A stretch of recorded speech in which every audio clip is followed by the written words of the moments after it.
Sada pozivam voditelja odjela za LIFE i Obzor 2020 u Izvršnoj agenciji za malo i srednje poduzetništvo, gospodina Patrika Kolara.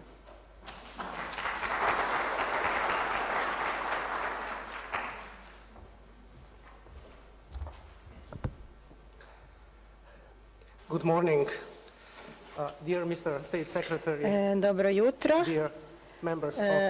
poštovani tajniče, poštovani članovi LIFE tima.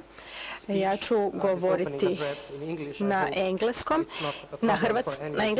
i nadam se da vam neće biti problem pratiti, ali ovo je i međunarodna konferencija, pa vjerujem da ima i drugih sudionika koji ne govore hrvatski. Još jednom dobro jutro, dame i gospodo.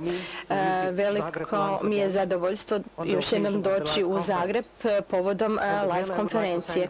I još jednom bih želio zahvaliti se Ministarstvu zaštite okoliša i energetike što su mi dali prilike da s vama podijelim najnovije vijesti vezane za LIFE program. Od moje zadnjeg posjeta prije godinu dana agencija iz koje dolazim, znači Izvršna agencija za malo i srednje poduzetništvo s kraticom EASME, unaprijedila je svoj rad mjereći učinke projekata LIFE te je uvela nove procedure za različite podprograme. Želio bih vam nešto reći više o tom programu danas, ali prije nego što uđemo u detalje, želio bih naglasiti i podsjetiti vas na širi kontekst.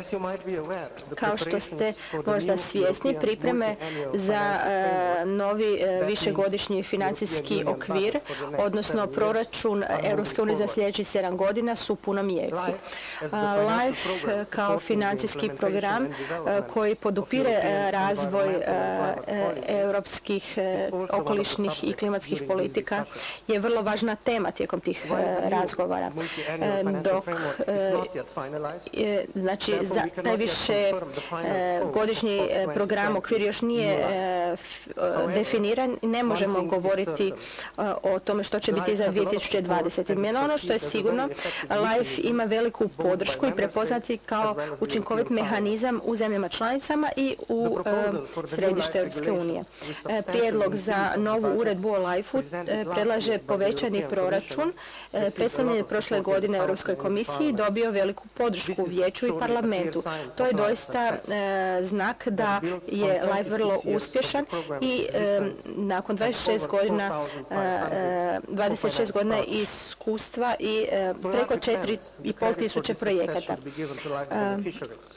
Osobito se moramo zahvaliti korisnicima programa i čestitati im na izvrsnom radu što su proveli programe koji su donijeli velike koristi. Unaprijedili smo bioraznolikost i ublažili mjere klimatskih promjena i to je doista veliki uspjeh. Odavde bih vam se svima želio zahvaliti na vašem doprinosu. Uspjeh LIFE-a je vrlo važna za njegov učinak i drago mi je što s vama mogu podijeliti da smo prošle godine ubrzali naš rad vezano za ključne indikatore koji mjere učinak.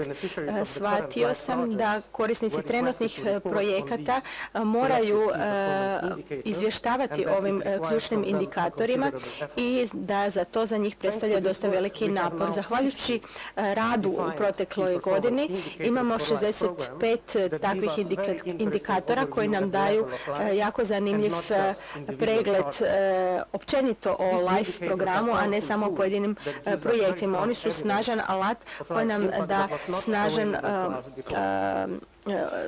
i služe kao jako dobar dokaz za uspješnost programa. Procjenjuje se da se trenutno financirani programi da su rezultirali sa 30 tona, sa smanjenjem od 30 tona ugljik dioksida godišnje. Recimo, radi se o emisiji za jedne zemlje poput Litve.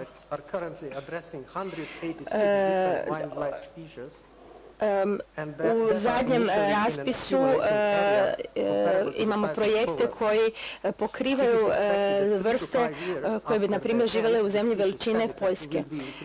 I očekuje se povećanje habitata za 30%. Tek sada započinjemo shvaćati doprinos ovih projekata okolišnim i klimatskim politikama. S vremenom, kada završimo s ovim programom, smatramo da će se potvrditi očekivani rezultati i tada ćemo moći s vama podijeliti precizne podatke. Međutim, čak i preliminarni podaci koje imamo sada, kao što možete vidjeti iz dva primjera koje sam upravo naveo, su vrlo obećavajući i potvrđuju da LIFE daje dobre rezultate. Kada smo se sreli prošle godine, obavijestio sam vas da radimo na novom sustavu za prijavu projekata za podprogram Okoliš, takozvani prijava u dva koraka. Ona zahtjeva da prvo sudionici, kandidati prvo prezentiraju ukratko projekt, a nakon toga ide puna prijava. Mogu vam danas nešto reći o uspjehu takvog postupka.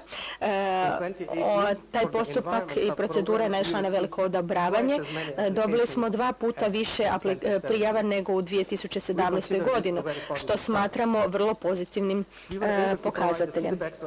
Mogli smo dati povratne informacije kandidatima unutar 4 mjeseca, iako smo radili tijekom ljeta, i rok za podnošenje punih prijava je upravo završio i sada evaluiramo projekte, a obavijestit ćemo ih o rezultatima natječaja u lipnju 2020. godine.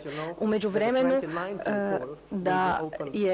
ćemo uskoro otvoriti i poziv za 2019. početkom travnja. Ako imate kakvih ideja za projekte i ponovno želite priložiti svoj koncept, ako niste bili uspješni prošle godine, molim vas da vodite računa o tom datumu. Također, molim vas da imate na umu da ćemo da podprogram klima će se provoditi po starom mehanizmu. Također vas molimo da pratite razne naše komunikacijske kanale, Twitter, Facebook, tako dalje. Drago nam je što možemo s vama promovirati koristi od ovih projekata. Također ćemo organizirati informativni dan na razini EU 30.4. u Briselu, koji će uključivati prezentacije i radionice. I vaša prisutnost tamo će biti od velike važnosti. I na kraju mogu reći da se veselim današnjim prezentacijama. Također bih vas želio uvjeriti da možete računati na nas, da ćemo vam pružati podršku tijekom provedbe projekata kako bi imali koristi za naš okoliš i za ublažili klimatske promjene. Hvala na pažnji.